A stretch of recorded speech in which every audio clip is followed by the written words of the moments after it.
Abramos a palavra de Deus no Evangelho de Marcos, no capítulo 2, faremos a leitura do verso 1 ao verso 12.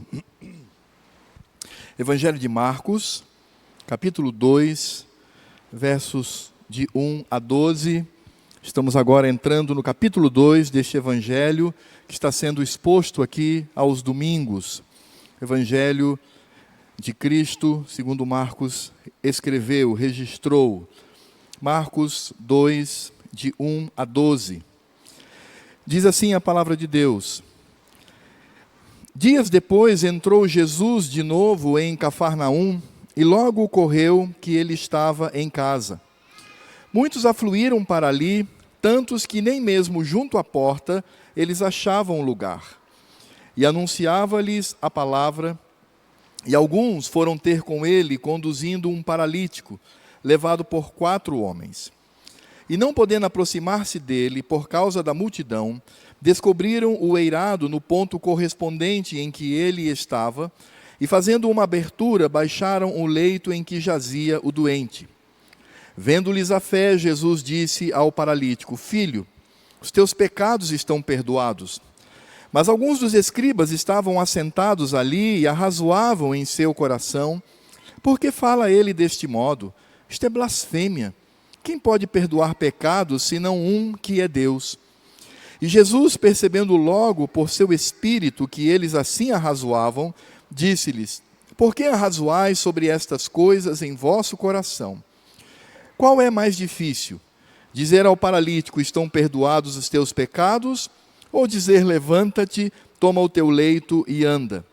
Ora, para que saibais que o Filho do Homem tem poder sobre a terra, a autoridade para perdoar pecados, disse ao paralítico: eu te mando, levanta-te, toma o teu leito e vai para a tua casa. Então ele se levantou e no mesmo instante, tomando o leito, retirou-se à vista de todos, a ponto de se admitirem todos e darem glória a Deus, dizendo: jamais vimos coisa assim. Oremos. Senhor Deus e Pai, nós queremos louvar o Teu nome pela palavra que lemos. Obrigado pelo Evangelho de Marcos, quando temos caminhado, ó Deus, junto com esse irmão, percebendo a história de Cristo sobre essa terra. E pedimos para que o Senhor fale ao nosso coração, para que sejamos, ó Deus, quebrantados e edificados por esta palavra. É o que nós te pedimos, no nome de Cristo, a quem acabamos de ler neste momento. Amém. Meus irmãos, nós estamos agora adentrando o capítulo 2 do Evangelho de Marcos. No capítulo 1, nós percebemos que Marcos tem a intenção de mostrar a autoridade de Cristo, de um modo mais generalizado. Nós vimos ali, por exemplo, a atitude do Senhor junto a Satanás no deserto, quando Deus, ali o Deus Filho, humilha Satanás, que é o maioral de todos os demônios. Depois vimos o Senhor, ele voltando para a Galileia e vocacionando discípulos, com autoridade ele chama esses discípulos. Depois vemos a cura de um endemoniado em Cafarnaum, dentro de uma sinagoga. E ali também percebemos mais uma vez o Senhor Jesus exercendo a sua autoridade, realizando também curas, como a cura da sogra de Pedro, muitas outras curas. E depois então o Senhor Jesus, ele sai ali na região da Galileia para exercer o seu ministério de pregação da palavra. Então é interessante nós percebermos que Marcos, ele tem aqui uma intenção que faz com que ele venha diferir um pouco dos demais evangelistas. Os irmãos percebem que Marcos ele dá muito mais ênfase às ações de Cristo, às atitudes de Cristo, e não simplesmente às palavras. Por exemplo, quando nós olhamos para Mateus vai tratar este caso aqui, que nós acabamos de ler apenas no capítulo 9. E Mateus, por exemplo, ele investe o capítulo 5, 6 e 7, são 3 capítulos onde ele traz apenas palavras de Cristo, o que nós entendemos ali como o Sermão do Monte. Mas Marcos não, Marcos está mais preocupado em tratar dos atos de Cristo.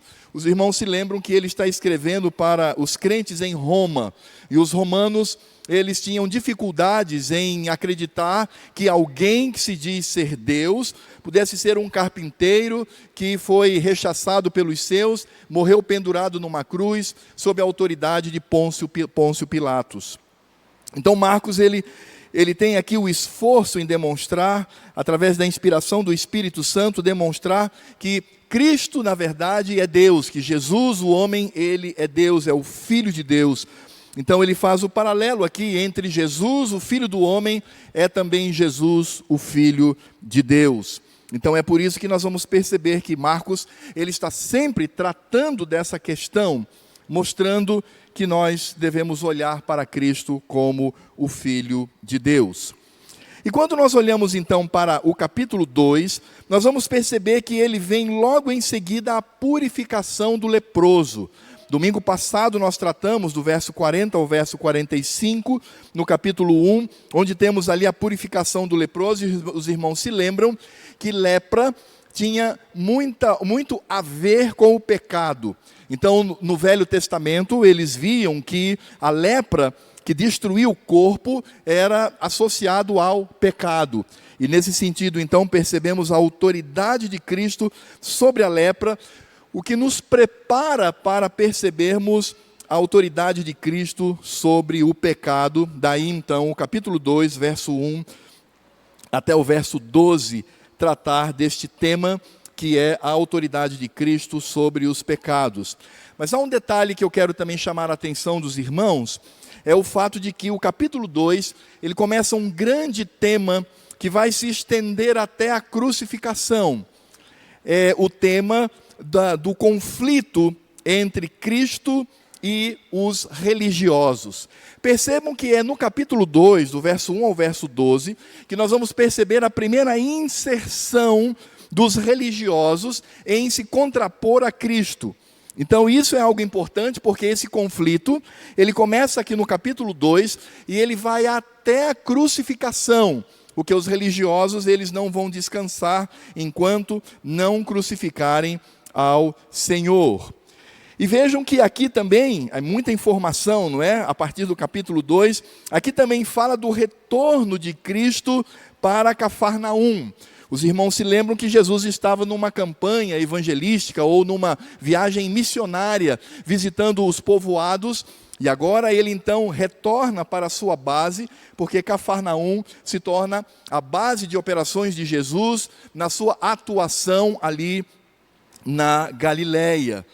E é por isso que quando nós olhamos a expressão, dizendo que ele estava em casa, no verso 1, dias depois, entrou Jesus de novo em Cafarnaum e logo correu que ele estava em casa. Essa casa não é de Jesus, essa casa possivelmente era do apóstolo Pedro, onde ele estivera outrora. Então, por quê? Porque a casa de Jesus não ficava em Cafarnaum, né, lá ao norte, ficava em Nazaré, cerca de 32 quilômetros ali de Cafarnaum. Mas a casa de Pedro, possivelmente, era o ponto onde Cristo exercia suas operações para o exercício do seu ministério. E é interessante nós pensarmos, né, qual é o ministério de Cristo. E temos enfatizado isto, não nós, mas o evangelista Marcos, ele enfatiza muito. No verso 2 diz, muitos afluíram para ali, tanto que nem mesmo junto à porta eles achavam lugar. E aí vejam, o que Jesus fazia? As escrituras dizem que ele anunciava-lhes a palavra. Então, Marcos, mais uma vez, ele demonstra que a ênfase de Cristo é exatamente o exercício da pregação da palavra. Nós vamos perceber que isso mostra que, de fato, Cristo estava ali para exercer esse ministério. É por isso que no capítulo 1, verso 38, quando os discípulos chamam Cristo para voltar a Cafarnaum para exercer curas, Jesus diz no verso 38, vamos a outros lugares, às povoações vizinhas, a fim de que eu pregue ali também, pois para isso é que eu vim. Então Jesus veio para pregar. E como nos mostra aqui o capítulo 1, verso 15, o teor da mensagem como nós também já estudamos, diz: o tempo está cumprido e o reino de Deus está próximo, arrependei-vos e crede no Evangelho. Então, mais uma vez, Marcos mostra que a ênfase do ministério de Cristo é a pregação da palavra. E é interessante porque ele usa essa expressão, voltando para o capítulo 2, verso 2, ele utiliza essa expressão: anunciava-lhes, ou propalava, ou falava a palavra. E é interessante porque quando nós olhamos para a teologia mais expandida das Escrituras, nós vamos descobrir que essa palavra é o próprio Cristo. É a mesma expressão que nós encontramos lá no Evangelho de João, capítulo 1, quando diz: no princípio era o Verbo. É a mesma expressão usada aqui. O Evangelho de João, capítulo 1, por exemplo, poderia ser tranquilamente traduzido por: no princípio era a palavra, e a palavra estava com Deus, e a palavra era Deus. Então há algo muito lindo aqui, porque quando Marcos diz que Jesus propalava a palavra, então Jesus estava falando do Evangelho, e Cristo é o Evangelho. Ou seja, não há como negar que Cristo estava falando de si mesmo. Estava falando da sua atuação como Redentor. A possibilidade e também a necessidade de arrependimento. Então é nesse sentido que nós encontramos o Senhor ali exercendo a sua prioridade, porque prioridade no reino de Deus não é cura, prioridade no reino de Deus não é atos de misericórdia, a prioridade no reino de Deus não é outra coisa, senão a pregação do Evangelho. Todas as outras atividades são notas de rodapé. Porque a ênfase, o próprio Cristo diz: eu vim para isso, eu vim para pregar o Evangelho. E aí, como nós poderíamos tranquilamente entender, eu vim para pregar a mim mesmo, porque Cristo não apenas está como objeto do Evangelho, mas Cristo é o Evangelho. E nesse sentido nós entendemos então o que está acontecendo. Como eu disse para os irmãos, o capítulo 2, ele também fala do início desse conflito entre Cristo e os escribas e fariseus. É interessante porque os outros evangelistas nos mostram que esses escribas e esses fariseus, eles começaram a seguir a Jesus, mas não porque queriam aprender dele, não porque estavam interessados na mensagem, ou porque quisessem algum tipo de cura física. As Escrituras nos mostram que esses escribas e fariseus, que vinham da Judéia, de Jerusalém, da região da Galiléia, eles formavam uma comitiva de espiões. Eles estavam ali para espionar a Cristo. Eles estavam ali porque descobriram que um rabi lá de Nazaré, que estava ali na região da Galiléia, estava exercendo grandes milagres, grandes sinais, com uma pregação profunda, forte, renovada. E aí eles disseram: olha, nós precisamos entender o que é isso. Não podemos permitir que qualquer aventureiro aí venha trazer heresia. Esse era o cuidado que eles tinham.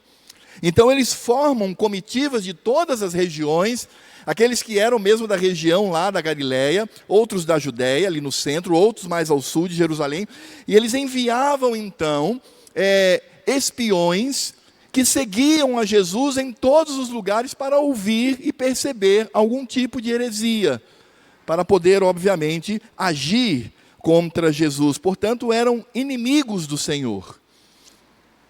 E é nesse contexto que devemos entender o que está acontecendo aqui no capítulo 2 do Evangelho de Marcos, quando Marcos insere este conflito entre Cristo e os religiosos. Bem, depois de todas essas informações, introdutórias, agora nós podemos entender um pouco o contexto que está ladeando esse momento de Cristo, quando ele vai então curar este paralítico na cidade de Cafarnaum, que Jesus está aqui retornando e indo para a casa de Pedro, percebendo que aqui as Escrituras dizem que a casa estava abarrotada de gente. E não é à toa, porque imaginem, né, numa vila pequena, numa cidade pequenininha, as pessoas, olha, ele voltou, né? Jesus voltou. Que Jesus? Aquele que curou paralíticos e libertou endemoniados, aquele que purifica leprosos. E aí os irmãos imaginam aquela grande multidão, e lá está a casa de Pedro, Jesus sentado ali, talvez na parte central da casa, e aquelas pessoas então entram ali naquela casa. Com certeza, os escribas e fariseus eram os primeiros a chegar, para ter um lugar de privilégio, para poder ouvir o que Jesus estava dizendo. E aí a multidão começava a chegar, e chegava na porta, eu quero entrar. Não, aqui não dá mais não, meu amigo, você vai ficar do lado de fora. E talvez eles fizessem uma técnica que era muito utilizada na antiguidade, que nós poderíamos chamar hoje de telefone sem fio.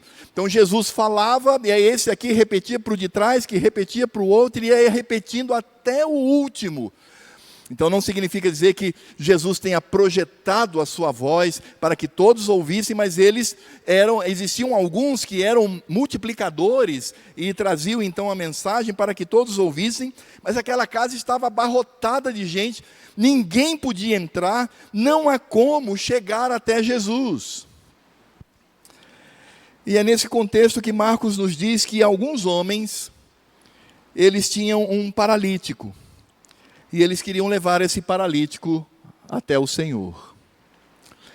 Marcos, assim como os evangelistas nos fala, é que esse paralítico, ele estava na sua própria cama. Às vezes algumas pessoas imaginam que era mais ou menos como uma cama de campanha, né? Aquelas camas que os militares usam muito, e aí uma cama e ele deitado, e as pessoas levavam. Não, a tradução por cama significa literalmente lençol.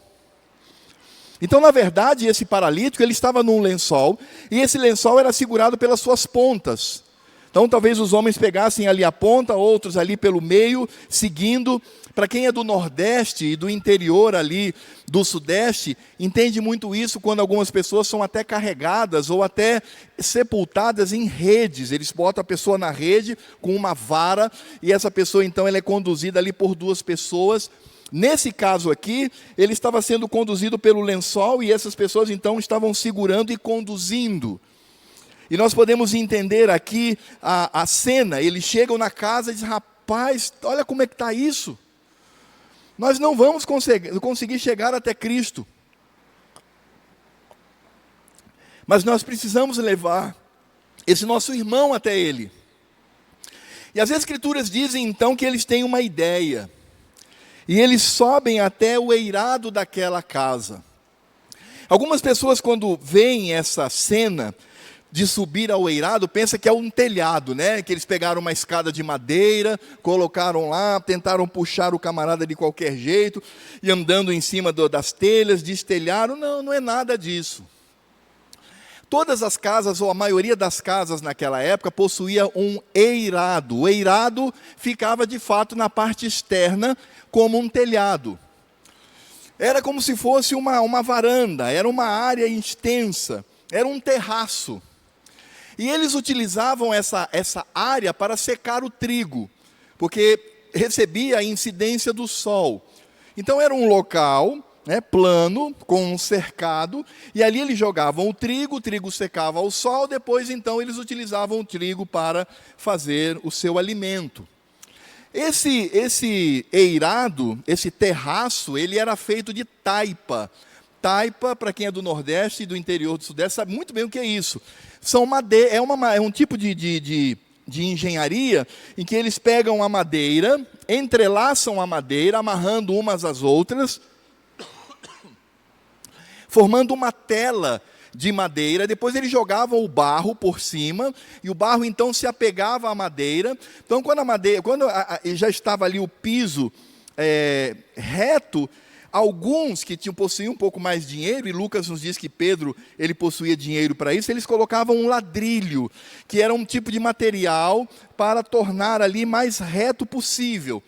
Então, o acesso ao eirado era uma escadazinha bem estreita do lado da casa. Então, ao lado da casa tinha uma escadinha, eles subiam lá, colocavam o trigo, espalhavam. Então, esse é o eirado. Então, na verdade, aqueles homens, eles não subiram no telhado, eles subiram no terraço. É mais ou menos como aqueles sobradinhos, né? Eu estou usando muitas expressões assim do Nordeste, do Sudeste, né? Mas enfim, eu morei em Sobradinho durante muito tempo na minha vida, que é aquela casa que tem uma laje por cima, não tem telhado, só uma laje. Só que no caso a laje daquela época era barro com madeira e ladrilho. Então esses que carregavam o paralítico, eles tiveram uma ideia, falaram assim, olha, já que não dá para entrar aqui por baixo, nós vamos por cima.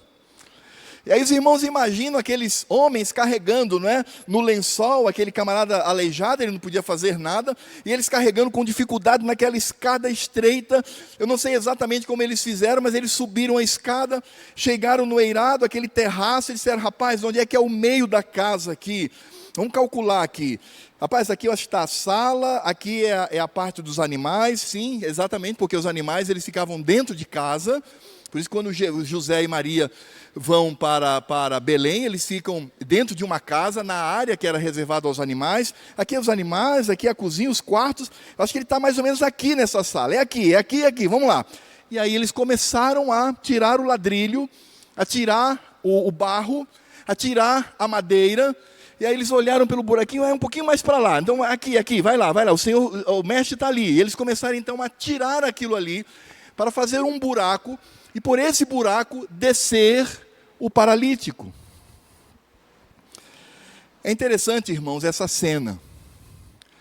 Porque você pensa, Cristo está ali no meio da sala pregando. E de repente se ouve um barulho ali no eirado, né, no terraço. Plá, plá, tá. E aí entra uma frestazinha de sol. E as pessoas param, acho que o próprio Senhor Jesus parou de falar, olhou para aquela cena ali, e aí mãos começam a abrir. E eles abrem um grande buraco. E aí então eles descem naquele lençol, preso pelas 4 pontas, então é como se fosse uma mochila, né? Parecia que era daquelas cenas de cegonha, né? É mentira, criança, viu? Os bebês não vêm das cegonhas, é só para ilustrar, né? Aquele saco assim pendurado no bico, é mais ou menos aquilo, desce aquilo, e as pessoas estão, o que é isso aí? O que estão fazendo? E vai descendo lentamente até que encosta no chão, talvez alguém vá lá e abra, e no meio estava o aleijado. É uma cena inusitada. Mas é uma cena de fé. Porque aqueles homens sabiam que a solução para a vida daquele pobre aleijado era Cristo. E de fato, eles fazem isso, porque eles insistem. Eles poderiam muito bem chegar e dizer assim, rapaz, a casa está lotada, outro dia a gente vem. Cara, outro dia não dá, porque onde Jesus está, onde esse homem está, é uma multidão ao redor dele. Eu acho que agora é a oportunidade, porque quem sabe, né? Acho que existia um engenheiro ali entre eles, quem sabe podemos descer ali pelo eirado. É verdade, vamos lá. Então, é uma insistência que mostrava um quadro muito bonito, que era a fé que esses homens tinham em Jesus. Temos que chegar a Ele de qualquer maneira. Temos que chegar a Jesus, não podemos encontrar nenhum empecilho para chegarmos a Jesus e colocarmos esse nosso irmão, esse nosso amigo, para que ele esteja diante do Senhor. E é interessante que dos versos 3 a 5, as Escrituras nos mostram que Jesus ele percebe a fé destes homens. No verso 3 diz, alguns foram ter com ele, conduzindo um paralítico, levado por 4 homens. E não podendo aproximar-se dele por causa da multidão, descobriram o eirado no ponto correspondente ao em que ele estava. E fazendo uma abertura, baixaram o leito, ou seja, o lençol em que jazia o doente. Verso 5, vendo-lhes a fé, Jesus disse ao paralítico, filho, os teus pecados estão perdoados. Meus irmãos, é impressionante perceber como o Senhor Jesus, ele entende o coração das pessoas. Cristo, ele não foi impressionado apenas pela atitude, a atitude apenas demonstrou o que estava no coração dessas pessoas. E uma coisa que nos impressiona é que quando aquele aleijado, todo entrevado, todo torto, todo defeituoso, ele estava ali diante do Senhor, o que as pessoas esperavam de Jesus? O que você esperaria de Jesus num momento desse? O que eles esperariam, como muitos hoje esperam, é que Jesus olhasse para aquele aleijado e dissesse assim: a tua doença não existe mais, eu te ordeno, levanta e carrega o teu leito, e ele se levantaria, porque para nós e para eles, este era o problema do indivíduo.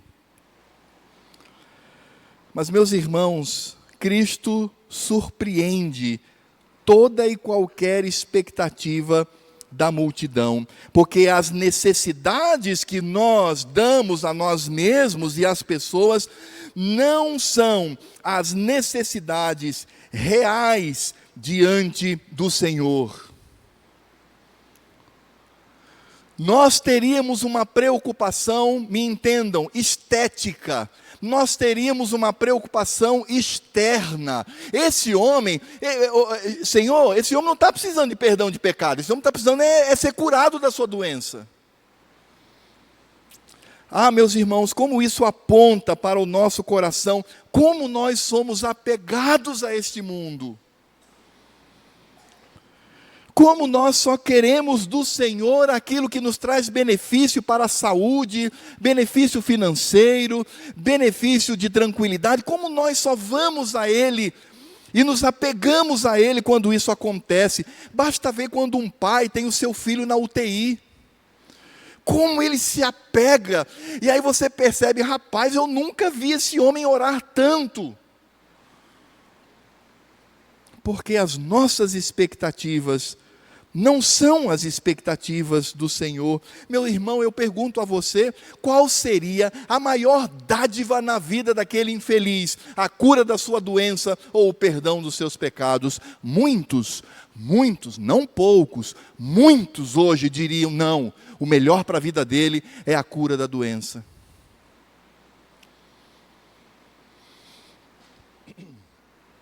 Quais são as igrejas hoje abarrotadas de pessoas?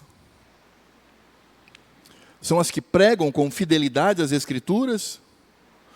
Ou as que oferecem algum benefício físico, financeiro? Qual é? E por que elas estão cheias? Porque as expectativas do homem não são as expectativas de Deus. Que frustração para muitos. Ó Senhor, o que é isso? Mas o que o Senhor Jesus sabia era da real necessidade daquele homem, era do que ele precisava. Jesus olha para ele com um olhar de misericórdia, com um olhar de graça e concede a ele o maior presente que um ser humano pode receber nessa terra, o perdão dos seus pecados, dito pelo próprio Cristo. Meus irmãos, isso deve nos fazer pensar. Porque quantos aqui estão em busca de um milagre? Quantos aqui estão vindo a Jesus para que Ele resolva algum tipo de problema na vida? Quando, na verdade, Deus sabe do que nós precisamos. É por isso que o Senhor Deus, às vezes, mata seus filhos com doenças horrorosas. Porque Ele sabe que aquilo é o melhor para o seu filho. É por isso que o Senhor Deus, pela sua autoridade, concede perdas assim, incalculáveis. Os irmãos se lembram de Jó? Jó, num único dia, um dia só, como o dia de hoje, ele perdeu todos os seus bens e todos os seus filhos. Todos. E como se não bastasse, ele ainda foi acometido de um câncer violento na pele. Você acha que isso é um ato de misericórdia? Você acha que isso é um ato de bondade? No final de tudo, nós encontramos a expressão do próprio Jó, quando diz, eu te conhecia só de ouvir. E Jó era crente. Jó não era ímpio, era crente, um homem crente, fiel. Mas agora, os meus olhos te veem. Porque as prioridades de Deus para a nossa vida não são necessariamente as prioridades que temos para nós mesmos. Um homem que desce ali, todo entrevado, Jesus simplesmente concede a ele a sua real necessidade. Aquele homem ia para o inferno. Aquele homem estava cheio de pecados. Aquele homem estava hostil diante do Senhor. Aquele homem estava afastado de Deus Pai. Aquele homem não tinha comunhão com aquele que é o soberano sobre o universo. Aquele homem agradava não ao Senhor, mas à sua própria carne, o mundo e Satanás. Aquele homem estava separado numa separação imensa, gigantesca, abissal do Senhor. A maior necessidade dele não era desencriquilhar o corpo. A maior necessidade dele era ter comunhão com o Pai. Por isso o Senhor Jesus, que conhece o coração, viu a fé que aquele homem demonstrou, junto com seus companheiros, ele ouve a doce voz de Cristo dizendo: filho, os teus pecados estão perdoados, esta é a tua necessidade. Meus irmãos, mas nós encontramos aqui do verso 6 ao verso 7, a reação dos espiões, daqueles que estavam ali simplesmente para destruir o ministério do Senhor. E é por isso que no verso 6 diz: mais alguns dos escribas, e Mateus e Lucas acrescentam dizendo que também fariseus, estavam assentados, viu que eu falei, eram os primeiros a chegar, sentavam ali próximo ao Senhor, e arrazoavam em seu coração. Eles não falaram nada, ficaram o tempo todo assim,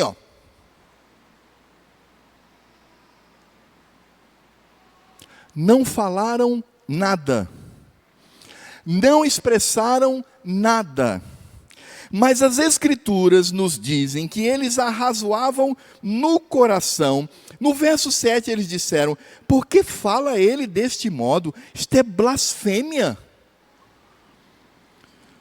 Ele está dizendo com muita clareza aqui: quem pode perdoar pecados senão um que é Deus? Meus irmãos, uma coisa que eu preciso chamar a atenção aqui, é que esses escribas e fariseus, teologicamente, quanto a essa afirmação, estavam certos. Só quem pode perdoar pecados é Deus. Nós podemos perceber isso em Êxodo 34, quando fala que o Senhor, com sua misericórdia, Ele vem ao encontro do abatido, e até 1000 gerações, então Ele exerce a sua misericórdia perdoando pecados. Salmo 103, Isaías 43, 25, textos que falam claramente que quem só pode perdoar pecados é Deus. Podemos ver, por exemplo, no Salmo 130, versos 3 e 4, que diz: se observares, Senhor, iniquidades, quem, Senhor, subsistirá?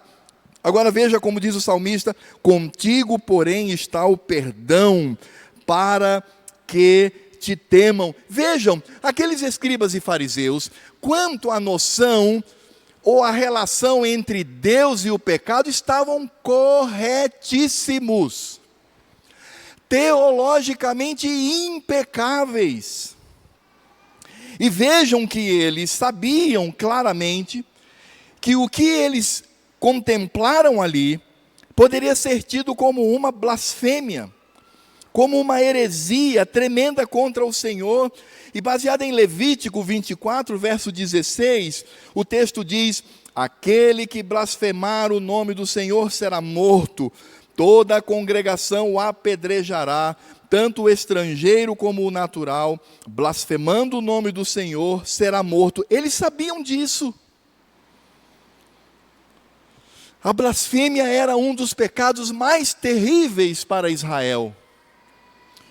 Os irmãos se lembram que Jezabel armou uma farsa contra Nabote por causa da sua vinha, porque Acabe, aquele marido frouxo, aquele marido mulherzinha, ele queria aquela vinha. Então a verdadeira líder do lar, que era Jezabel, ela arma uma artimanha para condenar a Nabote. E o que ela faz? Ela chama testemunhas malignas e dizem assim: ele blasfemou contra o nome do Senhor e contra o rei. Mas nem pensaram duas vezes. Temos uma condenação, temos testemunhas, leva esse homem com a sua família para fora da cidade, e ele foi morto junto com os seus.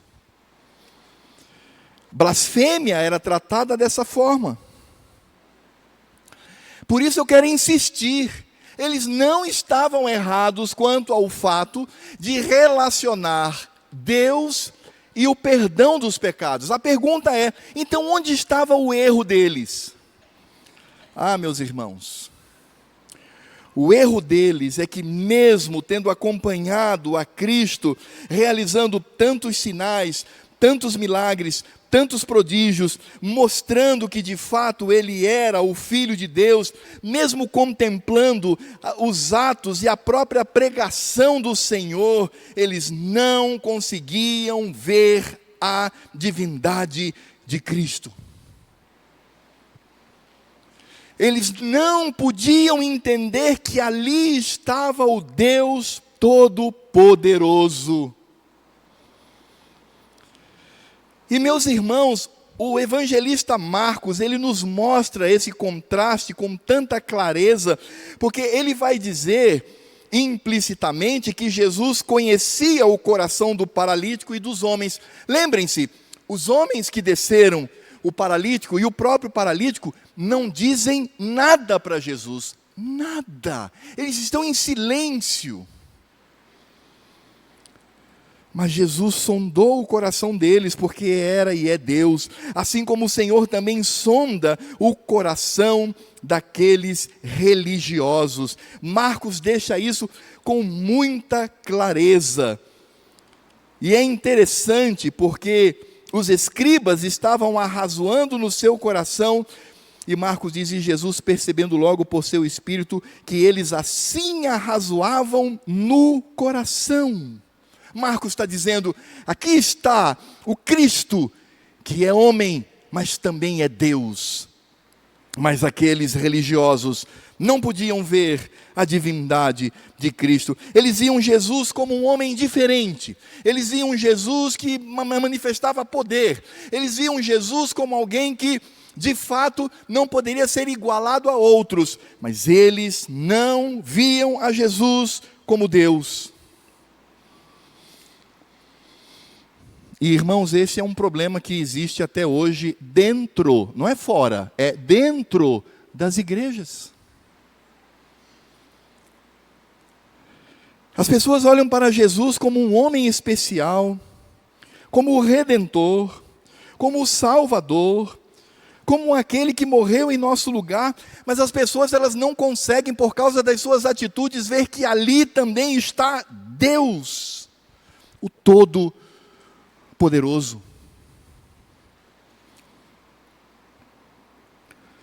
Nós temos uma doutrina dentro da teologia reformada que tem um nome esquisito em latim, chama-se extra-calvinisticum, é um nome realmente estranho. Essa doutrina, ela veio se contrapor a uma outra doutrina, que também tem outro nome estranho, que é comunicatio idiomatio. Aí você vai dizer, nossa, mas não estou entendendo nada.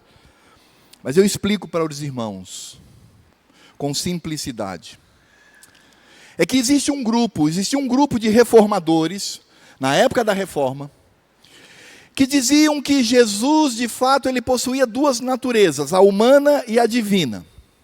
Mas a natureza humana, ela se comunicava com a natureza divina. Então havia como que uma mistura. É como você colocar leite achocolatado, açúcar, gelo no liquidificador e você bate e fica aquela substância marrom. O que eles diziam é que Jesus não era um ser humano normal, ele era um ser humano divino. Mas eles também diziam que Jesus não é uma divindade total, ele era uma divindade humana, entende? Eles misturavam as coisas. Foi quando outros homens, com base nas Escrituras, disseram: não, isso é praticamente uma heresia. O nosso Redentor, ele possui duas naturezas, uma humana e uma divina, e essas naturezas não se misturam. Jesus era 100% homem, ele só não tinha pecado, mas o resto, inclusive Jesus envelheceu, Jesus morreu, ele era um ser humano como qualquer outro, mas como Deus, ele não deixou de ter as características da divindade, ele apenas se esvaziou da sua glória, porque estava junto ao Pai com toda a glória, ele se esvazia porque agora ele está como um homem nessa terra. Mas ele era e é Deus. Vocês querem ver como eu vou colocar algo que vai bagunçar a sua mente? Quando Jesus estava aqui na terra, como homem que ele era, ele tinha todas as limitações humanas. Ele se locomovia andando, então Jesus estava aqui para ir até o piano, ele caminhava até ali, ele sentia fome, ele sentia sede, ele se cansava, ele suava, a sua pele era queimada pelo sol, ele era um ser humano. Como homem, não havia nada que descaracterizasse a humanidade de Cristo, mas também ali, na mesma pessoa, no Redentor, estava o Deus Todo-Poderoso. E como Deus, Jesus não tinha limites. Você sabia que enquanto Jesus, com sua natureza humana, estava presa a essa terra, com a sua natureza divina, estava com o Pai nos céus e regendo todo o universo, porque ele não deixou de ser Deus, com todas as características divinas. É por isso que Cristo tem que ser adorado. Cristo não pode ser visto apenas como meu amigo, como o meu Redentor, como o meu Salvador. Ele tem que ser visto como o meu Deus, todo-poderoso sobre a minha vida. Irmãos, eu levei muitos anos na minha vida, como crente, para entender isto. Muito tempo. Entender o que significa dizer que Cristo possui uma natureza divina. E é interessante, meus amados irmãos, é muito interessante quando nós olhamos para textos que falam da divindade. Por exemplo, em Deuteronômio capítulo 4, do verso 15 ao verso 19, diz assim, Deuteronômio 4, de 15 a 19, diz assim: guardai, pois, cuidadosamente a vossa alma, pois aparência nenhuma vistes no dia em que o Senhor vosso Deus vos falou em Horebe, no meio do fogo, para que não vos corrompais e vos façais alguma imagem, alguma figura, alguma fotografia, alguma pintura, alguma estátua, esculpida na forma de ídolo, semelhança de homem. Pode ser um homem bonito, com cabelos longos, com uma barba, com roupa branca, uma faixa vermelha, semelhança de homem ou de mulher, semelhança de algum animal que há na terra, como uma pomba, como uma ave, semelhança de algum volátil que voa pelos céus, semelhança de algum animal que rasteja sobre a terra,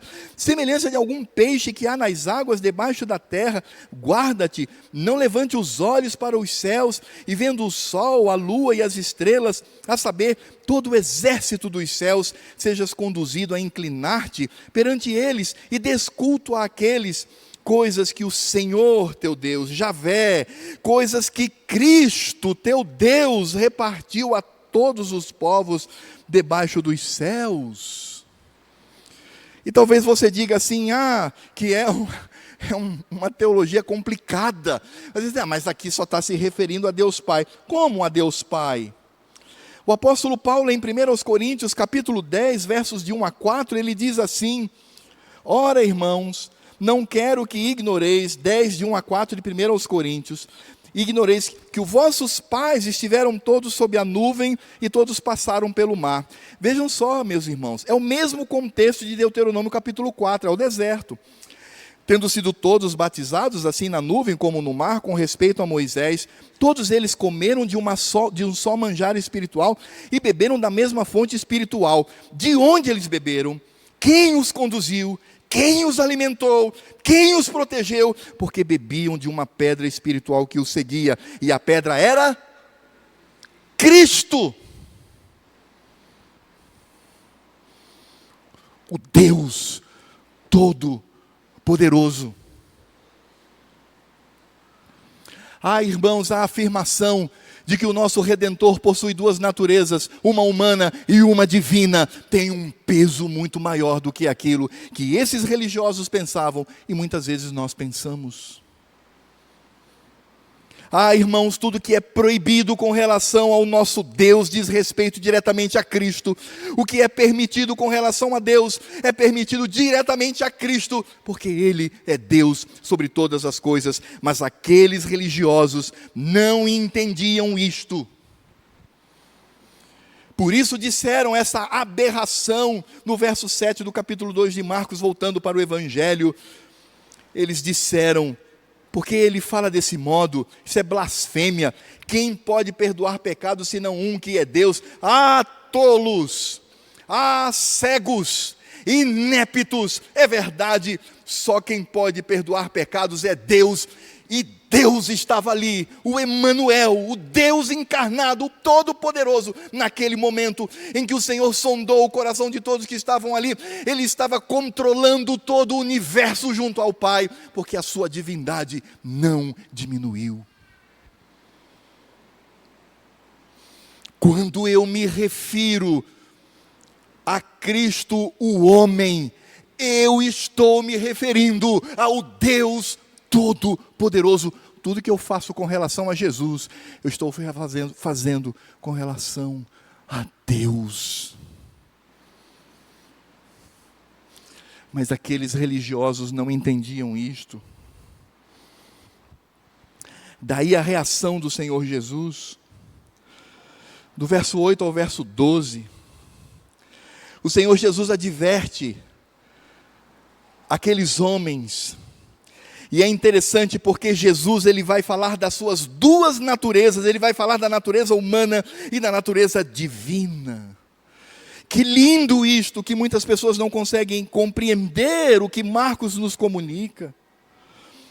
Verso 8 diz: e Jesus, percebendo logo por seu espírito que eles assim arrazoavam, disse-lhes: por que arrazoais? Por que vocês criticam? Por que vocês pensam isto? Já pensaram a surpresa daqueles religiosos? Por que vocês estão pensando, você aí, por que você está pensando isso no coração, dizendo que eu blasfemei, dizendo que só Deus perdoa pecado? É você mesmo, é isso aí que você está pensando. Você aí, por que você está pensando isso? Eu imagino como que esses escribas e fariseus ficavam sendo confrontados com a divindade, com o Deus Todo-Poderoso, o Deus que conduziu a sua igreja, o seu povo Israel pelo deserto, está ali agora, encarnado no meio de todos. Emanuel, Deus conosco.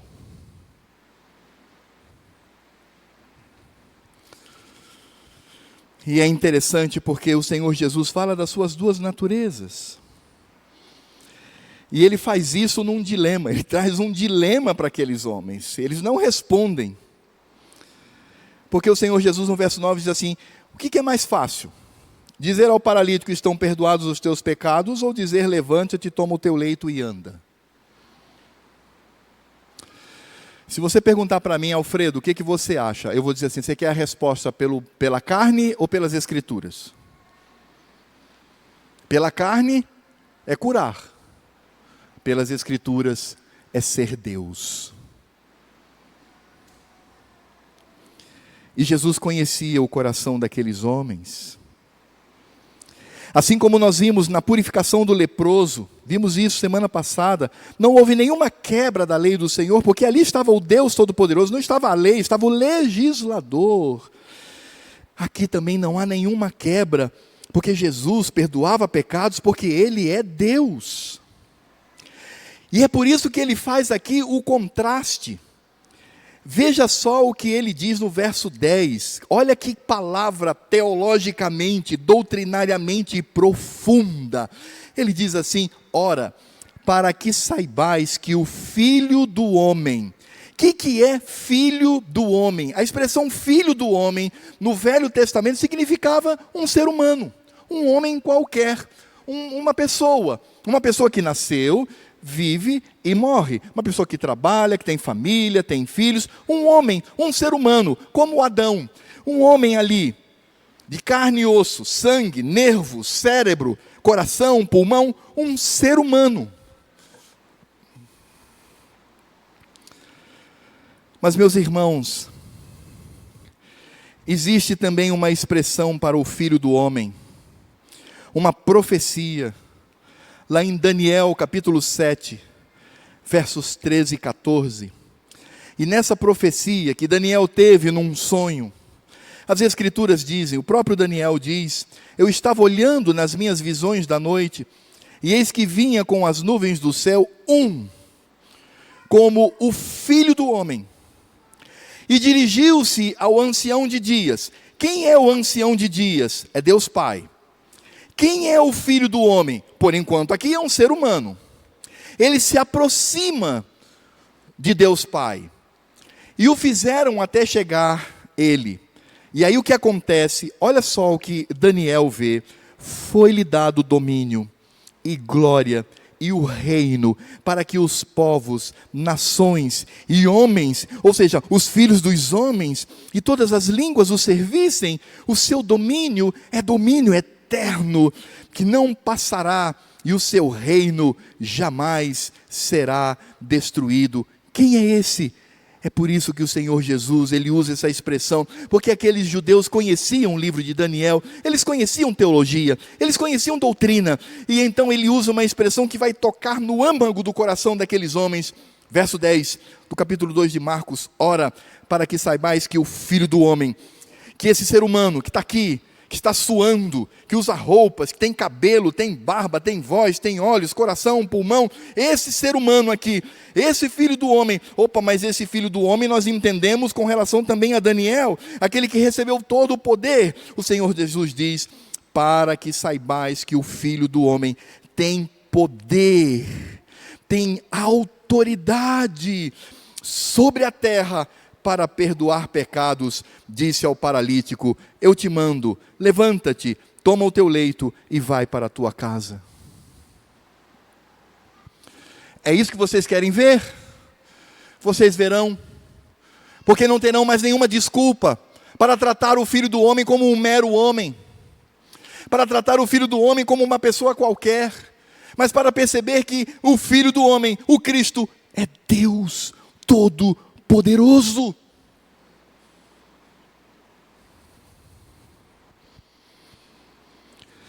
Meus irmãos, como isso demonstra, como Marcos está inspirado pelo Espírito Santo, dizendo aos nossos ouvidos: irmãos, Jesus, o Filho do Homem, é o Deus Todo-Poderoso. O que você fizer com relação a Ele, qualquer coisa que você faça com relação a Jesus, você está fazendo com relação ao Deus Todo-Poderoso. Se você faz uma imagem de Jesus desenhada na manjedoura, seja o que for, o que você faz com Jesus, você está fazendo com o Deus Todo-Poderoso, com aquele que tem poder para perdoar pecados. É interessante, irmãos, porque mais uma vez nós percebemos que o milagre não foi o principal. O milagre foi apenas uma ação para que a pregação de Cristo, porque a pregação está aqui, eu perdoo pecados, eu sou o Filho do Homem, e eu sou o Deus Todo-Poderoso, eu sou o Filho do Homem que está registrado lá em Daniel, eu sou aquele que tem poder sobre todas as coisas, eu sou o Deus Filho, eu sou o Deus encarnado, para que vocês saibam disso. Então, ok, vocês querem então, para que vocês saibam disso, filho, levanta também, levanta, pega o teu lençol e vai embora. E aquele homem deu um salto, pegou o seu cobertor e saiu pulando de alegria. É isso que vocês querem ver? Então está aí.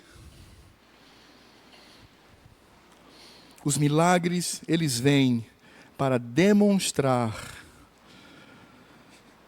quem Cristo é. É por isso, irmãos, e entendam bem o que eu vou dizer aqui, por favor. Eu não preciso realizar milagre nenhum para provar quem eu sou. Sabe por quê? Porque eu sou pecador. Eu não sou Deus. O Senhor Deus, Cristo, pode nos curar hoje, fisicamente, se Ele quiser. Mas é Ele. Não é porque há alguém aqui todo especial. Porque a ênfase é conhecermos quem Jesus, Ele de fato é. E Marcos encerra dizendo, então ele se levantou e no mesmo instante, tomando o leito, ou tomando aquele cobertor, aqueles panos velhos, retirou-se à vista de todos, a ponto de se admirarem todos e darem glória a Deus. A quem eles estavam glorificando, irmãos? Isso foi que eu levei muito tempo para entender. A quem eles estavam glorificando? A Cristo. Ali. Estavam glorificando a Deus Pai, ao Deus Filho e ao Deus Espírito Santo. Eles estavam glorificando a Jesus ali naquele momento. Que cena linda! E eles glorificavam a Cristo, dizendo, jamais vimos coisa assim. Jamais, claro. Era Deus presente. E sabe o que era grandioso? Não foi a cura da doença, foi o perdão dos pecados. E aí nós poderíamos pensar, quais são as aplicações para a nossa vida hoje? Como é que nós podemos aplicar esse texto tão lindo de Marcos, que traz a teologia das duas naturezas de Cristo, a humana e a divina? Irmãos, eu quero destacar aqui algumas coisas. O primeiro, irmãos, nós precisamos entender a doutrina das duas naturezas do Redentor e trazer essa doutrina para o nosso cotidiano, para o nosso dia a dia. Jesus é nosso amigo, é o nosso Salvador, é o nosso Redentor, é aquele que veio a essa terra, mas Jesus é Deus. Você sabia que quando nós estivermos no tribunal divino, você sabe quem vai estar assentado no trono como juiz? Meu irmão, Cristo, julgando todos os seres humanos. Precisamos entender isso no nosso coração.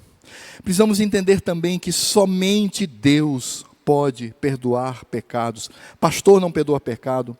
Padre não perdoa pecado, bispo não perdoa pecados, arcebispo não perdoa pecados, papa não perdoa pecados, igreja presbiteriana como instituição não perdoa pecados, igreja católica, seja o que for, não tem poder para perdoar pecados. Religião nenhuma tem poder para perdoar pecados, só quem perdoa pecado é Deus. Por isso, irmãos, nós precisamos entender sobre estas coisas. Eu preciso entender que o perdão dos meus pecados é algo que vem de Deus. É por isso que quando eu cometo um erro, seja contra mim mesmo, seja contra alguém, seja contra qualquer coisa, eu estou cometendo um pecado contra Deus. Por isso, só Ele tem poder para nos perdoar. É por isso que o Senhor Deus diz assim, olha, quanto a você, já esteja perdoando a todos, porque eu te perdoei. Só o Senhor Deus perdoa pecado. Meus irmãos, nós precisamos entender também que a função primordial do reino de Deus não é sociedade doméstica, não é acampamento, não é reunião de jovens, não é nada disso, embora tudo isso seja tão precioso e tão bom. Mas a função primordial do reino de Deus é o anúncio do Evangelho. Lembrando, nós precisamos lembrar, olhando para o passado, olhando para os nossos pais nas Escrituras, já perceberam isso? Nem todos os homens de Deus do passado, eles curaram. Mas todos eles tinham o dever de uma forma ou outra, anunciar o Evangelho. João Batista não curou ninguém, não exerceu nenhum milagre, mas ele era um pregador do Evangelho, por isso era o maior de todos os profetas do Velho Testamento. Meus irmãos, nós também precisamos entender que o mais importante na vida não é a nossa qualidade de vida. O mais importante é a comunhão com Deus, a comunhão com o Senhor pela redenção. Procuramos tanto conforto, tanto dinheiro, e nós não entendemos que o mais importante é a minha comunhão com o Senhor. E o que vai fazer com que eu tenha comunhão íntima com o Senhor não é o dinheiro, a fama, nada disso, mas é o perdão dos meus pecados, o perdão das minhas falhas, que fazem com que eu tenha comunhão com o Senhor. Por isso, o mais importante na minha vida, acima da qualidade de vida, acima do conforto, acima do dinheiro, acima de tudo, é o perdão dos meus pecados. É por isso que nós devemos sempre ir a Cristo. Não importa se há uma multidão a ser enfrentada. Não importa se essa multidão são os seus colegas de trabalho, a sua própria família, gente que não é crente, mas está dentro da igreja e quer te afastar do Senhor. Não importa, eu quero ir a Cristo. E o que é mais lindo é que quando eu vou a Cristo, eu não preciso dizer nada a Ele. De forma audível, Ele vê o meu coração. Eu não preciso orar bonito. Eu não preciso ter uma oração impecável do ponto de vista da gramática. Não, mudo, calado. Cristo olha para o meu coração e diz: filho, eu te concedo aquilo que vieste buscar. E Ele nos perdoa, porque Ele é Deus misericordioso. Ele nos conhece. Quando nós buscamos ao Senhor com fé, com humildade, em silêncio, Ele nos perdoa, Ele nos livra, Ele nos purifica. Isso tanto o crente, porque tem crente que vive uma vida longe do Senhor, uma vida cheia de pecado, uma vida que afronta a Deus. Vá a Cristo, vá a Ele, e Ele perdoará os seus pecados. Como também aqueles que nem são crentes ainda, podem até frequentar a igreja, mas nunca nasceu de novo. Vá a Cristo, vá em silêncio, vá humilde, e você ouvirá dele palavras como esta: filho, os teus pecados estão perdoados. Basta sermos colocados diante de Cristo, o Redentor, e seremos perdoados. Você está longe de Deus? Por que continua assim? Vá a Ele, e Ele te perdoará, porque é Deus de misericórdia e de graça. Senhor Deus e Pai, nós te louvamos e agradecemos pela Tua palavra. Te agradecemos pela graça de Cristo, pela misericórdia do Senhor, onde podemos ir a Ele, mesmo que haja uma multidão a nos impedir, mas devemos fazer de tudo para chegar aos pés do Senhor. E não precisamos fazer nada, basta ficarmos encolhidos ali, trêmulos, e sentiremos aquela mão suave sobre a nossa cabeça, afagando-nos, ó Deus, e dizendo: filho, Filho, tem de bom ânimo, como os outros evangelistas mostram na palavra de Jesus. Tem de bom ânimo, filho, fica animado. Os teus pecados estão perdoados. Ó Deus, que as crianças, os adolescentes, os jovens, os adultos, os idosos desta igreja entendam isto e estejam na presença do Senhor para serem perdoados. E se porventura há entre nós joio que ainda continua no mundo, mesmo frequentando aqui a igreja, que ele vá a Cristo e será perdoado. Porque Cristo é o Deus da misericórdia, é o Deus bondoso. Ensina-nos isto, ó Senhor, para engrandecermos o Teu nome. E é no Teu nome, ó Cristo amado, que nós oramos. Amém. Pastor Jessé.